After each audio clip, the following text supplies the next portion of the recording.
Commission গঠনের মাধ্যমে নির্বাচনের প্রাথমিক ধাপ সম্পন্ন করেছে সরকার। এখন ধাপে ধাপে নির্বাচনের দিকে এগিয়ে যাবে সরকার। এমনই মন্তব্য করেছেন বেসামরিক বিমান পরিবহন ও পর্যটন এবং ভূমি মন্ত্রণালয়ের উপদেষ্টা এএফ হাসান আরিফ।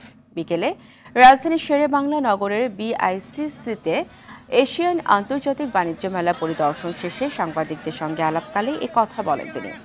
জানান, অভিজ্ঞ মানুষগুলোই নির্বাচন কমিশনে এসেছেন। একটা ভালো নির্বাচন তারা উপহার দিতে পারবেন বলেও আশা করেন তিনি।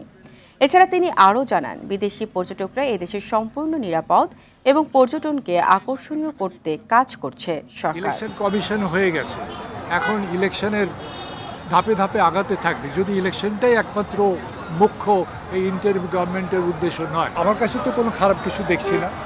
অভিজ্ঞ নাসিরুদ্দিন সাহেবকে আমি চিনি, অভিজ্ঞ মানুষ, দক্ষ মানুষ।